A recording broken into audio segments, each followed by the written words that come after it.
존경하는 국민 여러분, 심재철 국회 부의장님, 선배 동료 의원 여러분, 그리고 국무총리를 비롯한 국무위원 여러분, 국민의당 비례대표 최혜배 의원입니다.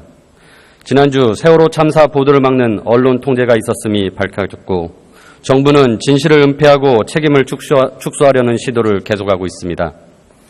지난 금요일 저와 야당 의원들은 조선업종과 해운업종의 부실화의 원인과 책임을 규명하기 위한 국정조사를 요구하였습니다. 이 국정조사 요구 역시 진실을 은폐하고 책임을 회피하려는 시도 때문입니다. 건설, 해운, 조선, 철강업종의 주력 계열사를 둔 일부 그룹들은 구조조정되거나 재무 공경을 겪고 있습니다. 이런 상황에서 구조조정으로 고통받는 국민들에게 원인과 책임을 밝히고 제대로 된 구조조정의 대책을 제시하는 것이야말로 최소한의 국회와 정부가 해야 할 역할이라고 생각합니다. 경제부총리 나와주십시오.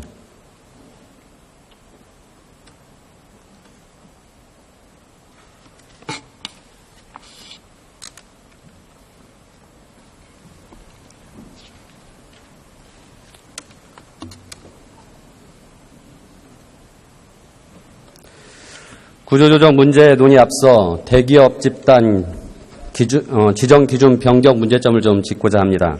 정부는 올해 9월까지 시행령 개정으로 대규모 기업 집단 지정 기준을 5조에서 10조 원으로 상향하되 10월에 법률 개정안으로 5조 원 이상의 그룹에 대해서는 일감 몰아주기 금지와 공시 의무를 계속 적용할 수 있도록 하겠다고 했습니다. 만일 법률 개정이 늦어진다거나 안 되면 5조 원에서 10조 원 사이의 그룹에 대해서는 법률 공백이 생깁니다. 이에 대한 문제점 없다고 생각하십니까? 법률 개정, 제가 알기로는 개정이 되면 상황이 변하고 그렇지 않으면 현재의 법이 그대로 적용이 되는 것이 아니겠습니까? 지금 그 말씀하신 게 다른 그야말로 무려 한 38개쯤 되는 법이 전부 같이 개정이 되어야 한다는 말씀이신.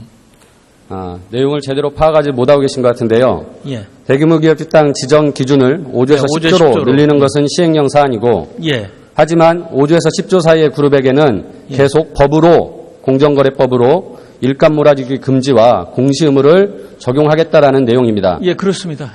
따라서 시행령이 개정된 이후에 법 개정이 안 되면 결국 일감 몰아주기 금지와 공시 의무는 계속 빠지게 되는 그런 법률 공백이 생기지 않습니까? 예.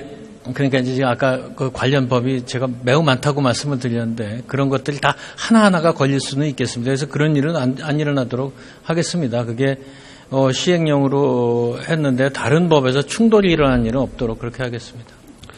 결국 정부가 시행령을 바꾸고 나서 법을 바꾸겠다라는 것은 법을 바꾸고 시행령을 바꿔야 되는 원칙을 훼손하고 따라서 이는 국회가 입법권을 가지고 있는 것에 대한 중대한 침해라고 생각합니다. 이 부분에 대해서는 근본적으로 시행령 입법 여부를 철회하고 법 개정부터 국회와 같이 논의를 해야 된다고 생각합니다. 이 부분 어떻게 생각하십니까?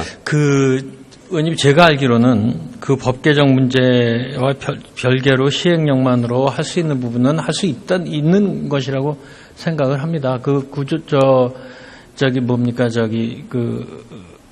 조금 전에 말씀하신 그 일감 몰아주기 그 문제는 5조의 것이 지금도 계속 유지되는 것이 앞으로도 개정도 그렇게 하는 것입니다만은 그렇게 되리라고 생각을 합니다. 그것 때문에 되는 것이 안 되도록 할 수는 없다고 봅니다.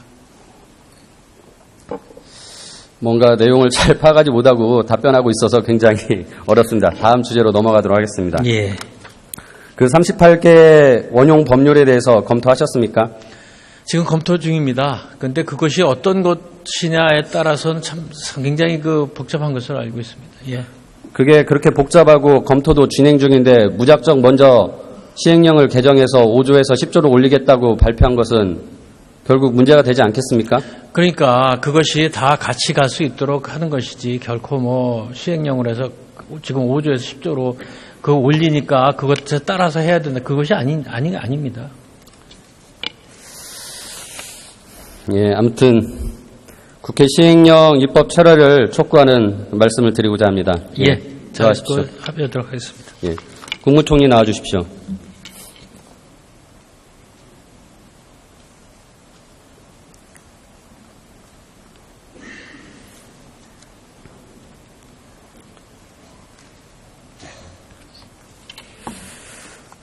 최소 2008년부터 세계 경기의 침체, 물동량 축소, 해운업 불황으로 조선업종도 경기가 어려워질 것이라고 모두 경고했습니다. 결국 조선업종과 해운업종의 기업들이 부실화되었고 이 부실 기업들에 지금 막대한 세금을 넣으려고 합니다. 이 세금을 넣기 전 부실의 원인은 무엇이고 누가 책임져야 되는지 알아야 되는 거 아닙니까? 또한 원인과 책임을 알아야 이들 회사에 돈을 넣었을 때 살아날 수 있는지 없는지도 판단할 수 있는 거 아닙니까? 이를 위해서 국회가 국정조사를 필요하다고 말씀드렸는데 어떻게 생각하십니까? 기본적으로 해당 부처에서 검토를 하면서 구조조정을 추진하고 있는 것으로 알고 있습니다. 우선 그 상황을 보시고 부족한 점이 있거나 더 확인할 부분이 있다면 또 정치적인 판단을 하시는 것이 좋지 않겠나 그런 생각을 갖습니다. 그동안 10년 동안 허송세월을 했다고 저는 생각하는데요. 당장에 이제 구조조정을 몇 달 앞당기고자 정부가 국책은행 자본확충을 재정으로 하지 않고 한국은행을 통해서 하겠다고 발표를 했습니다. 오히려 이런 것이 논란만 일으키고 시간을 낭비하는 것이라고 생각하는데 이 부분에 대해서는 어떻게 생각하십니까? 기본적으로 국민들에게 부담을 덜 드리면서 그러면서 필요한 구조조정을 하기 위한 것이 정부의 기본 방향입니다. 구체적인 세부적인 계획들에 관해서는 면밀하게 검토를 하면서 진행을 하도록 그렇게 할 것입니다. 지금 두 가지 질문에 대해서 모두 정부를 믿고 알아서 기다려주면 알아서 하겠다라는 뜻으로밖에 받아들일 수가 없는데요. 지난 과정을 보면 서별관 회의는 투명성도 책임성도 없이 운영이 되었고 또한 낙하산 자리 나눠먹기 이런 것들이 되었다고 폭로가 있었습니다. 국무총리실에서 이런 부분에 대해서 감찰할 의향은 없으십니까? 감찰의 대상에 해당하는 것 같지는 않습니다. 그러나 거기에 부적절한 부분이 있었는지 이런 부분에 관해서는 좀 살펴보고 필요하다면 저희가 지금까지 알기로는 합법적이고 필요한 그런 협의를 한 것으로 그렇게 알고 있는데 무슨 문제가 있는지 한번 살펴보겠습니다. 예, 반드시 실시하셔서 부실 대출의 책임이나 서별관 회의에서의 문제점이 없는지 그리고 책임질 사람 누구인지에 대해서 파악을 해주시기 바랍니다. 서별관 회의가 이상한 조직은 아닌 것으로 지금까지 제가 알고 있는데 한번 살펴보겠습니다. 예, 들어가십시오. 경제부총리 다시 나와주십시오.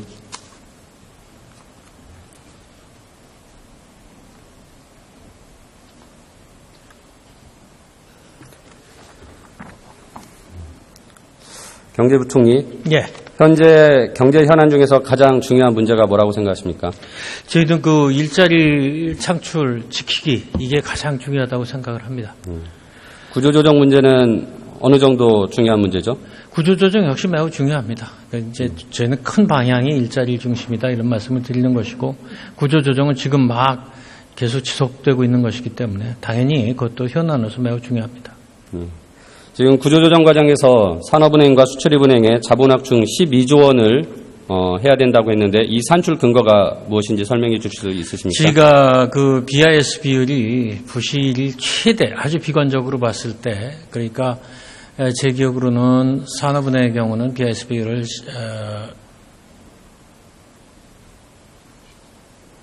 제가 좀 그 숫자를 잊어버렸습니다만 약간 다릅니다. 그런데 그 BIS 비율을 비관적으로 봤을 때 맞추기 위해서는 최소한도 이 정도 필요하다. 그러니까 그것이 그렇게까지 안 된다 그러면 물론 그보다 낮은 작은 그 규모가 필요하겠으면 되게 그렇게 해서 합계를 해보니 12조 정도 된다 이런 것입니다. 그러니까 결국 최대치가 12조 원이다 이 말씀이시죠? 예. 그럼 앞으로 더 이상 자본확충의 금액이 늘어나지 않을 것이라는 걸 약속할 수 있습니까? 예, 저희가 지금 예측하기로는 제일 그 비관적인 시나리오대로 했을 때 그것이 그 정도는 맞춰야 된다 이렇게 생각하는 것입니다. 그런데 이번에 12조 원 자본확충이 한 번에 들어가는 것은 아니죠? 그렇습니다. 그래서 좀 전에도 말씀드렸지만 그것이 그 이른바 캐피탈 콜이라서 필요할 때 또 들어가도 그렇게 설계가 되어 있습니다. 올해 하반기에는 얼마나 필요할 걸로 예상하십니까? 지금 아직은 좀 더 두고 봐야 될 것 같습니다. 아니 지금 12조 원을 계산을 하셨는데 하반기에는 얼마, 내년엔 얼마 이런 계획이 없으십니까? 그런 식으로 되는 것이 아니고요. 저희가 지금 9월 달에 그 조선산업 전반에 대한 그 이제 구조적 그 플랜 같은 것을 만들기도 합니다만은 과연 그에 따라서 현재 구조조정이 어떤 형태로 어떻게 또 그 시장 상황이 어떻게 되느냐에 따라서 지금 그 조선업계의 그 부실 문제가 부실 규모가 달라질 것이고 그럼 그에 따라서 그 규모가 차이가 난다. 그래서 올 하반기에는 딱 얼마다 이렇게 말씀드릴 수는 없습니다. 이런 식이라면 결국 우리가 돈을 얼마나 더 필요할지 그리고 언제 어떻게 넣어야 될지에 대해서는 전혀 예측할 수가 없고 결국 정부가 하자는 대로 따라달라 이런 뜻입니까?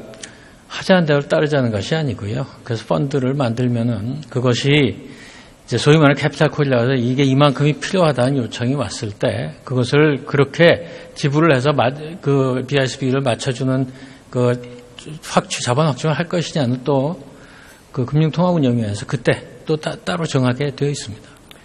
제가 이 말씀을 드리는 이유는 재정을 투입하지 않고 결국 국회를 거치지 않고 한국은행의 발권력을 동원하고 또한 정부의 공기업 주식도 현물 출자라는 과정에서 국회 동의를 거치지 않아야 되므로 모든 부분에 있어서 국회의 통제를 벗어난 무책임하고 불투명한 그런 과정을 거치는 것으로 생각되는데 이 부분에 대해서는 어떻게 생각하십니까? 의원님, 그것이 물론 국회의 동의를 일일이 거치지 않는다는 측면에서는 혹시 그렇게 보실 수 있을지 모르겠지만 지금 구조조정을 전 국민이 지켜보고 있는데 캐피탈 콜이 이만큼이 필요하고 이것을 위해서 이 정도 자본 확충이 필요하다고 할 때 그것이 국회에 보고가 안 되겠습니까? 당연히 그것은 국회도 다 아는 것이고 그렇기 때문에 그것이 뭐 국회를 이렇게 돌아서 불투명하게 하는 것은 절대 다 투명하게 할 것입니다. 투명하게 할 것이고 다만 이것이 왜 추경으로 하지 않느냐 하는 말씀들이 많은데 이것은 좀 전에 말씀드렸다시피 필요하면 채워넣는 것이기 때문에 추경을 편성을 해놓고 그러면 그만큼이 다 이미 편성이 돼 묶여야 되지 않겠습니까? 그것과는 다른 차원이기 때문에 자본확충 펀드라는 그런 형태를 취했다 이렇게 말씀을 드립니다.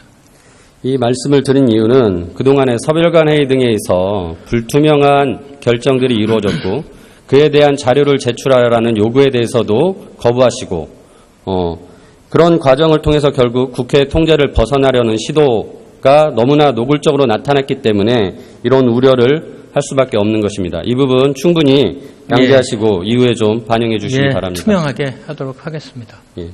금융위원장님 나와 주십시오.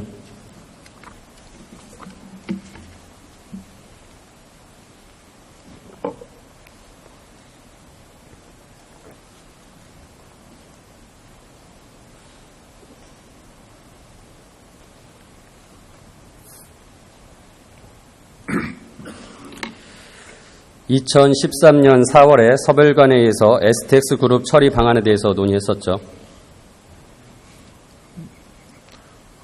그 당시에 제가 금융위원장이 아니었기 때문에 그런 논의 사실이 있는지는 제가 잘 모르겠습니다. 이미 기사에도 나온 내용들인데 모르십니까? 네. 그 후 3개월 후인 7월 말에는 STX 조선해양 정상화 추진 계획이 발표되었고 당시 산업은행이 2.7조 원의 신규 자금을 지원하기로 했었습니다. 맞습니까? 예, STX에 대해서 자금 지원이 이루어졌습니다. 그런데 그렇게 결정한 6개월이 지난 2014년 2월에는 다시 신규 자금 1.8조 원을 지원하기로 결정했습니다. 3년 동안 총 4.5조 원의 돈을 쏟아부었는데 결국 STX 조선해양은 올해 5월 말에 법정 관리를 신청했습니다. STX 조선해양의 부실 경영, 배임 횡령, 분식회계의 책임은 누구에게 있다고 생각하십니까? 네, 그것은 STX에 대한 자금 지원도 대우조선과 마찬가지의 당시에 판단을 했을 겁니다.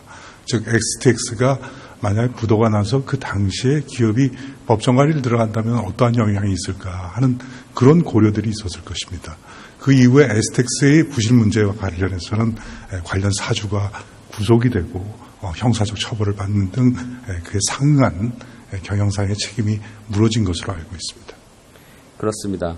그렇다면은 그런 사주에 대해서는 그런 책임이 부과가 됐는데 산업은행이 4.5조 원을 투입하고도 구조조정에 실패했는데 누가 책임진 사람이 있습니까? 의원님, 구조조정이라는 것은 항상 사후적인 결과를 가지고 우선 놓고 재단을 해서는 안 된다고 생각합니다. 물론 그 자금을 집행하는 과정에서 법률의 위배 행위가 있었다든가 하는 명백한 잘못이 있는 경우에 당연히 처벌을 받아야 되겠습니다만 구조조정이라는 것은 불가측한 미래를 전망해서 기업을 살리고자 하는 노력인 것입니다. 단순히 기업이 살아나지 못했다고 해서 그에 관련한 사람들을 처벌을 한다고 한다면 그럼 구조조정 과연 누가 하겠습니까? 그 지금 당시의 제가 상황이나 처벌을 요구하는 것이 아니라 예. 이런 의사결정을 한 사람들, 결국 산업은행이든 또는 서별관에 의해서 정책 결정을 했던 분들이든 누구든지 간에 어떤 인사적 책임이든 행정적 책임이든 져야 되는 거 아닙니까? 예, 그래서 사주에 관해서는 여러 가지 검찰의 수사라든가 이를 통해서 형사적 처벌을 받았고요. 그 다음에 에스텍스와 관련한 여러 가지 과정들은 그동안에 국채은행의 여러 가지 상황에 대한 감사원의 감사가 있었다든가, 국회에서 국정감사를 했다든가 하는 그 과정을 통해서 많이 걸러졌겠죠. 다만 제가 의원님께 말씀드리고자 하는 것은 살아나지 못했다고 해서 모든 것을 책임져야 하고 살았다고 해서 잘했다고 하는 그런 과정이 구조조정 과정은 아닌 것입니다. 일반 사기업에서는 4.5조 원을 많이 투자하고 그게 투자가 실패가 되면 누군가는 책임을 질 것입니다. 하지만 산업은행이든 정부든 책임지는 사람이 없습니다. 저는 이 부분에 대해서 지적하고 싶었던 것이고요. 이 큰 문제가 저는 대우조선의 구조조정 과정에서도 별반 다르지 않다고 생각합니다. 대우조선해양도 STX 조선해양과 굉장히 유사한 이유로 부실화가 되었습니다. 이 부실 경영에 대한 책임은 누구에게 있겠습니까? 네, 부실 경영에 대한 책임은 지금 현재 검찰에서 수사 중에 있습니다. 물론 검찰에서 수사 중이지만 경영진에게 책임이 있겠죠. 그리고 분식회계에 대해서는 경영진과 그거를 밝혀내지 못한 부분에 있어서는 회계법인도 책임이 있을 수 있겠습니다. 그렇죠? 예, 현재 분식회계라는 것에 대한 우려와 의혹이 틀림없이 있는 것은 사실입니다. 하지만 회계 처리의 잘못은 두 가지 종류가 있습니다. 하나는 분식회계가 있고요. 하나는 부실한 회계 처리가 있습니다. 이 부분에 대한 검찰의 수사가 진행 중이니까 이것이 명명백백하게 밝혀지리라고 생각합니다. 아무튼 이런 부분에 대해서는 경영진이 책임이 있겠는데 대우조선해양의 1대 주주와 2대 주주가 누구입니까? 네, 1대 주주는 산업은행이고요. 2대 주주는 8.9% 정도를 가진 금융위원회입니다. 맞습니다. 그러면은 이런 부실 경영을 한 대표이사나 재무담당 이사 등 경영진은 누가 선임했습니까? 경영진은 대우조선의 이사회에서 선임을 했죠. 그 이사회는 누가 선임했죠? 이사회는 산업은행이 선임을 했습니다. 산업은행과 금융위가 같이 했겠죠. 예, 주총 안건으로 올라갔을 테니까 각각의 의결권을 행사했습니다. 결국 산업은행과 금융위가 산업은행 출신의 부행장을 CFO로 선임하고 또 기타 비상무이사로는 현직 산업은행 기업금융실장을 또 선임했습니다. 또한 관리단을 파견해 왔습니다. 이들의 역할은 무엇입니까? 네, 회사에서 각각 CFO나 혹은 그 은행의 관리자로서 왜냐하면 대주주이자 채권기관이기 때문에 그런 그 관리 상황을 점검하기 위해서 은행에서 그 필요한 직원을 내보낸 것으로 알고 있습니다. 그런데 이들이 결국 관리를 못하고 부실만 키우고 때로는 배임 횡령, 각종 비리에 지금 문제가 되고 있는 것이죠.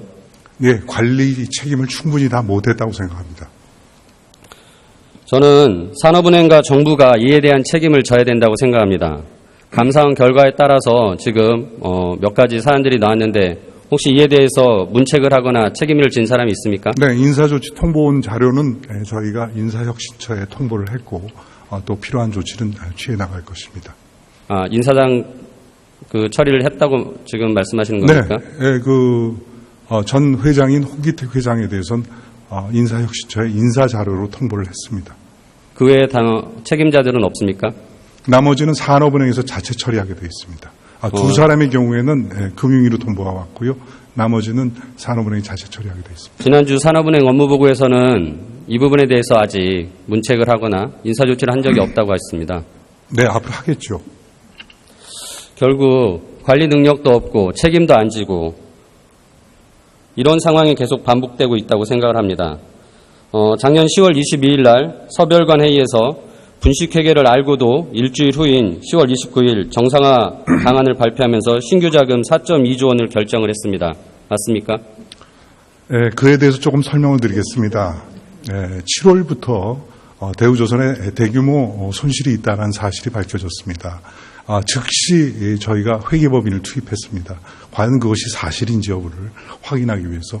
그래서 3개월 동안 회계법인이 실사를 하고 그 실사 결과에서 또 다른 회계법인하고 검증까지 시켰습니다.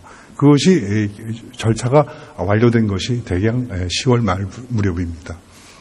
자, 실제 회사에서 공시한 회계 자료와 그리고 저희가 실사한 결과에 차이가 났습니다. 차이가 나니까 이거는 분식회계에 우려가 있다라는 사실이 인지가 된 것이죠. 그 인지된 내용을 같이 서별관에 의해서 관련 기관 간에 공유를 했습니다. 그리고 이에 대해서 어떻게 처리할 것이냐.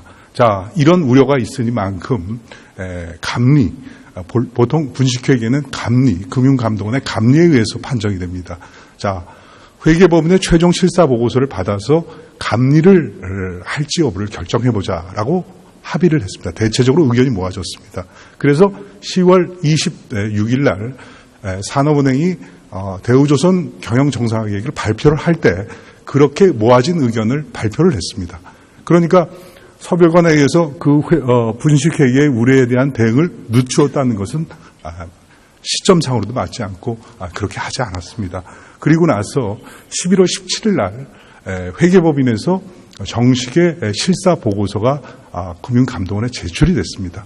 따라서 이 제출받은 실사 보고서를 토대로 해서 12월 10일 날 금융감독원은 감리를 하기로 이렇게 결정을 했습니다. 따라서 이런 일련의 과정이나 혹은 시간적 상황으로 볼 때에는 결코 서별관회의는 결정을 하는 기관도 아닐 뿐만 아니라 이것을 늦춘 사실이 없습니다. 아니, 방금 위원장님 말씀하시기에는 서별관회에서 분식회계를 알고 감리를 결정하고 이런 내용들을 다 결정하셨다고 해놓고 마지막에 서별관회에서는 결정한 사항이 없다고 말씀하시니까 아니요, 이런 앞뒤가 것이죠. 다릅니다. 서별관 회의라는 것은 앞서 부총리님께서 자세히 설명하셨습니다만은 어떤 사안을 결정하는 권능을 가진 기관이 아닙니다. 그저 경제적인 현안이 있고 중요한 사건이 있을 때 각 기관, 관련 있는 기관들이 전부 모여서 자유롭고 충분하게 한번 토의를 해보자. 이 사안을 어떻게 처리했으면 좋겠는지 하는 것에 대한 의견을 교환하는 과정인 것입니다. 따라서 비공개이자 비공식 회의로서 존재를 합니다. 이런 회의는 비단 이번 정부만 있었던 것이 아니라 과거부터 오래동안 유지되어 왔던 그런 협의체였습니다. 그런 회의에서 결정하지 않고 의견이 모아지면 각 기관이 그에 합의된, 즉 모아진 의견대로 각각 기관이 개별적인 조치를 하는 것입니다. 자, 금융감독원은 뭘 했습니까? 금융감독원은 감리 결정을 했습니다. 회계 보고서를 받아가지고 판단해 보니까 이건 분식회계의 의혹이 틀림없이 있다 해서 감리 결정을 했습니다. 이 감리 결정이 곧 무엇이냐? 지금 분식회계에 대해서 검찰 수사하는 별도로 금융감독원이 즉시 감리에 착수했다라는 그런 의미인 것입니다. 아무튼 자세한 사항은 이후에 국정조사가 이루어지면 꼭 밝혀졌으면 좋겠습니다. 제가 우려하는 부분은 작년 10월에 발표한 자료에 의하면 자구계획으로 1.8조 원을 추진하겠다고 말씀하셨고요. 그런데 올해 6월 8일 자구계획으로 다시 3.4조 원을 추가 실행하겠다고 말씀하셨습니다. 또 8개월 만에 자구계획 3.4조 원이라는 어마어마한 금액이 또 계획이 변경되었습니다. 아까 말씀드린 ST조선해양도 단 6개월 만에 무려 1조 원에 넘는 금액이 또 변경이 되었었죠. 바로 이런 부분 때문에 과연 금융위 또는 사는 정부가 무언가 능력을 가지고 제대로 평가하는지가 의심이 되는 부분입니다. 3.4조 원의 자구계획이 추가적으로 마련이 되어야 된다고 말씀하셨는데 그러면 정부가 지원하기로 한 4.2조 원에서 3.8조 원은 그만큼 줄어들어야 되는 거 아닙니까? 대우조선의 정상화 계획을 세웠을 때 대우조선의 수주를 얼마나 받을 수 있을 것인가가 대우조선의 자금 수지나 재무 구조에 굉장한 중요한 영향을 미칩니다. 대우조선이 2015년에 109억 불을 수주를 했습니다. 그런데 실제 그 전제하에서 65억 불 정도는 하지 않겠느냐. 절반보다 조금 넘게는 올해 아무리 경기가 나빠도 할 수 있겠다라는 전제를 세워서 경영정상화 계획을 만들었는데 진행을 실제 해보니까 2016년 들어서 저희가 전망한 즉 채권단과 정부에서 생각한 것보다 훨씬 더 수주 절벽이 깊었습니다. 즉 상반기에 한 척도 수주를 하지 못했습니다. 따라서 그 전제와 가정이 달라졌기 때문에 다시 자구 계획을 세운 것입니다. 왜냐하면 수주가 되지 않으면 기본적으로 운영자금을 조달할 수 없는 것이 조선산업의 특징입니다. 그래서 선수금 산업이라고 하는 것이거든요. 따라서 이와 같이 선수금이 들어오지 않는 상황에서 그럼 어떻게 기업을 정상화시킬 것이냐. 추가적인 자구 노력을 하는 수밖에 없겠다. 해서 3.5조 원의 계획을 세운 것이고요. 자, 그러면 앞으로는 어떻게 될 것이냐. 앞으로 더 나빠질 수도 있습니다. 앞으로 더 나빠질 경우에 대비해서 저희가 컨디션시 플랜으로 2조 원 정도의 추가적인 자구 계획을 지금 내부적으로 가지고 있습니다. 그래서 앞으로의 조선산업의 상황에 따라서 각각의 유연하게 대처할 수 있도록 이렇게 정상화 계획이 짜여 있습니다. 그런 내용들이 국회에 또는 국민들에게 제대로 제공되고 있다고 생각하십니까? 예, 당연히 그것은 저희가 그동안에 계속해서 보도자료나 정상화 계획을 발표할 때마다 설명드리고 그리고 자료로 제공했던 부분입니다. 오늘 처음 듣는 얘기입니다. 제가 보기에는 기존의 내용들이 제대로 공개되지 않고 투명하지 않기 때문에 현재 문제들이 있는 것이고요. 의원님 그렇지 않습니다. 그거는 제가 얼마든지 보도자료로 저희가 외부에 공개했던 자료를 지금 컨디션시 드리겠습니다. 플랜으로 2조 원을 마련하고 있다는 내용은 처음 듣습니다. 그거는 컨디션시 플랜은 대우만 있는 것이 아닙니다. 현대중공업의 경우에도 약 3.6조 원의 컨디션시 플랜을 가지고 있습니다. 이렇게 각각의 컨디션시 플랜이 가지고 있다는 사실은 지난번 6월 8일 전체적인 구조조정에 관한 계획을 발표할 때도 충분히 저희가 설명하고 보도자료도 내고 그리고 이에 대해서는 보고도 한 바 있습니다. 만일 대우조선해양이 구조조정에 실패한다면 STX 조선해양과 달리 누군가가 책임질 사람이 있습니까? 그것은 미리 지금 얘기를 해서 해야 할 문제는 아닌 것이죠. 자, 구조조정을 하는데 나중에 이거 잘못되면 너 책임져야 된다라고 시작을 하게 되면 누가 구조조정에 관여를 하겠습니까? 실제로 구조조정이 어려운 이유가 그것입니다. 사후적인 문제에 대해서 책임을 져야 한다는 부담, 이것이 있다면 구조조정은 아무도 하지 않을 것입니다. 그게 아니라 이런 과정 자체가 합법적이고 또 합리적이었느냐 하는 여부를 따질 수는 있겠죠. 하지만 그것의 결과를 가지고서 살지 못했으니까 책임져야 한다. 살았으니까 너희 참 잘했다. 이런 식의 재단이 있어서는 안 됩니다. 그렇게 하면 아무도 구조조정에 나서지 않을 것입니다. 그런 부분 때문에 지금까지의 구조조정이 너무나 무책임하게 그리고 무능하게 이루어졌다고 평가가 되는데요. 이 부분에 대해서는 변명하실 수 있습니까? 예, 제가 지금 말씀드린 그대로입니다. 구조조정의 문제는 아무도 가까이 하지 않으려고 합니다. 또 되도록이면 자기가 맡았을 때는 하지 않으려고 합니다. 왜 그러느냐면 복잡한 이해관계를 조정해야 됩니다. 두 번째, 그 예측할 수 없는 여러 가지 상황 변화에 따라서 그 결과에 대해서 책임을 물어야 한다는 부담감 때문에 그렇습니다. 그것을 떨쳐주셔야 합니다. 그래야 적극적이고 소신 있게 구조조정을 할 수가 있는 것입니다. 아무튼 정부는 지금까지의 상황에 이르게 된 경위와 그런 내용들을 투명하게 공개하고 책임질 것은 책임을 지고 앞으로는 제대로 된 대책을 국회와 협치를 통해서 마련해 주셨으면 합니다. 예, 그렇게 하겠습니다. 당연히 책임질 일이 있으면 책임을 져야 하는 것이 마땅한 일일 것입니다. 또한 구조조정 과정에서 있는 일은 소상히 정무위원회 등 관련된 기회가 있을 때마다 설명을 드리겠습니다. 다만 사별관회의에 대해서 지금 여러 가지 논란이 많은데요. 제가 두려워하는 것은 사별관회의와 같이 비공식적이고 비공개리에 하는 회의를 모두 공개하라고 한다면 아마 그 회의에 와서 아무도 얘기하려고 하지 않을 겁니다. 정작 저희가 중요하게 생각해야 하는 것은 무엇이냐. 모든 관련 기관들이 모여서 조금 더 많은 지혜를 모으도록 하는 일, 그 과정 자체가 필요한 것입니다. 그건 어느 나라 정부나 다 하는 일입니다. 그런 과정 자체를 자꾸 밀실행정이다, 투명치 못하다라고 얘기하시면 예를 들어서 서별관 회의가 아닌 다른 회의실에서 회의를 했다고 하면 괜찮고 서별관 회의에서 회의하면 안 되는 것입니까? 그렇지 않지 않습니까? 그런 비공식적이고 비공개적인 회의도 정책 과정에서 더 많은 지혜를 모으기 위해서 반드시 필요한 것입니다. 앞으로의 관리 책임과 그리고 다음에 얘기할 부분에 대해서 제가 다시 한번 구조조정 과정에서의 정부의 무능과 무책임을 한번 더 말씀드리도록 하겠습니다. 이 부분 꼭 숙지하시고 이후에 꼭 반영해 주셨으면 합니다. 네, 최선을 다해서 반영하겠습니다. 국무총리 나와 주십시오.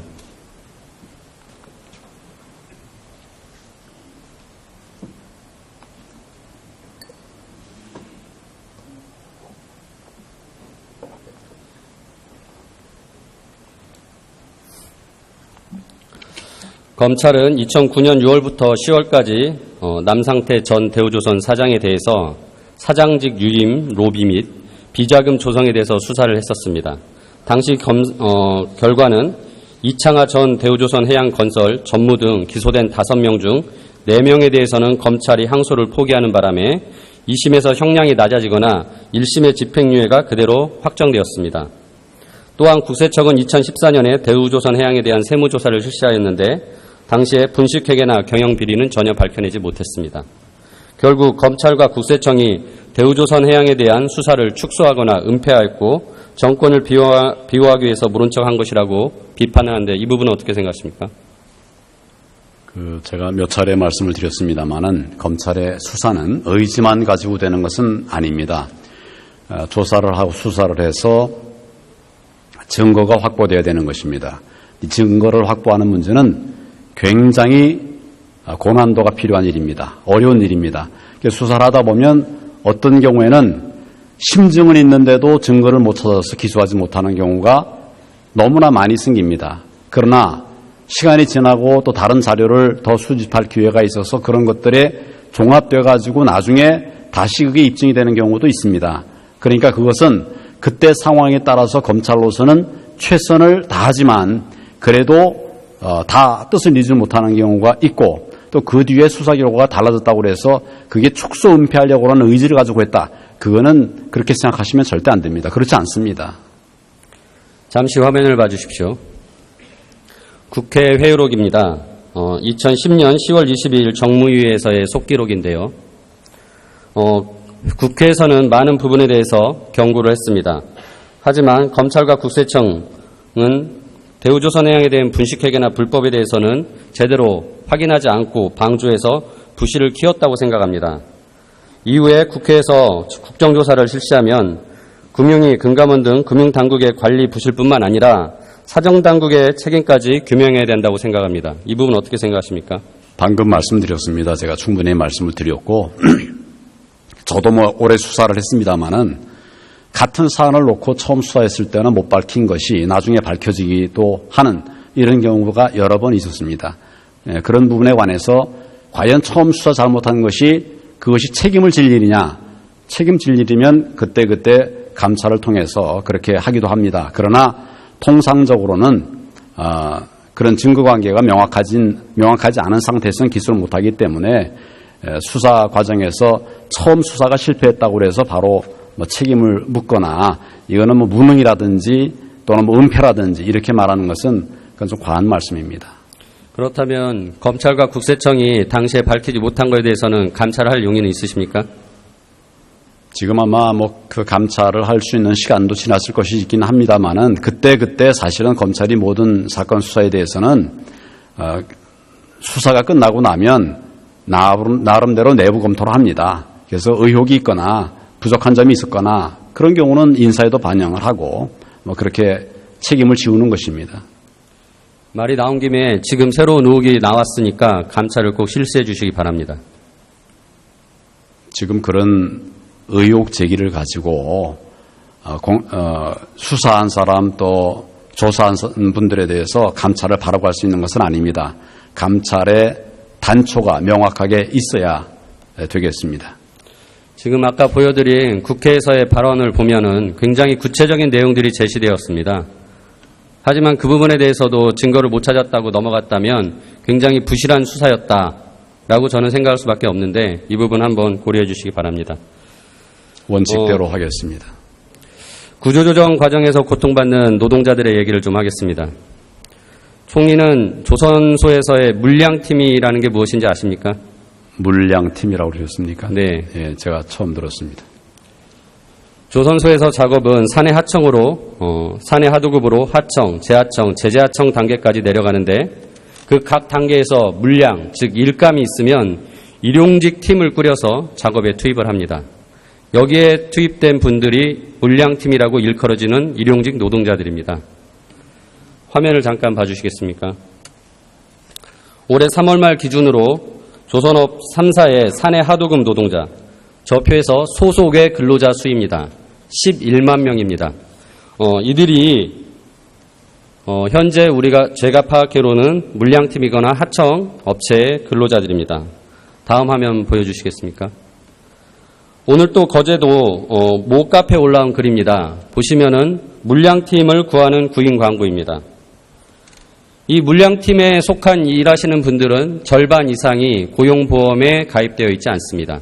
즉 하루 일하고 또 일감이 없으면 어느 순간 다시 실직의 상태로 가기 때문입니다. 결국 정부가 현재 내놓은 실업 대책은 그림의 떡입니다. 최소 6개월 이상 근무해야 지급받을 수 있는 체당금이나 실업급여 조건은 맞추기가 어렵습니다. 하지만 이런 분들이 가장 고통받는 분들인데 이런 분들을 위해서 뭔가 실업 대책을 강구한 게 있습니까? 그런 부분에 관해서는 한번 면밀하게 사안별로 그렇게 판단을 해보도록 하겠습니다. 이런 분들은 자기가 물량팀에서 일하고 있었다라는 입증 자료를 내기가 굉장히 어렵습니다. 가장 가능한 것이 조선소의 입출입 기록입니다. 이런 부분들이 충분히 입증 자료로 활용될 수 있게 반드시 좀 검토해 주시기 바랍니다. 할 수 있는 부분에 대해서 충분한 검토를 하겠습니다. 예, 들어가십시오.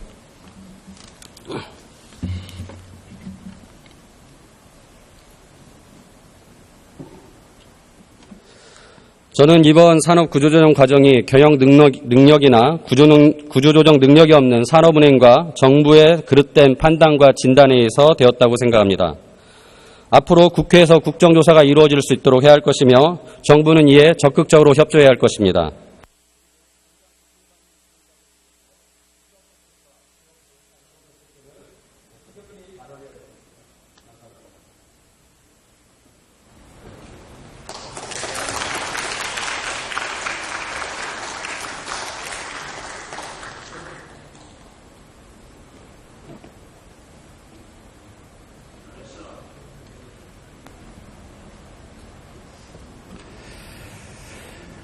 최이배 의원 수고하셨습니다.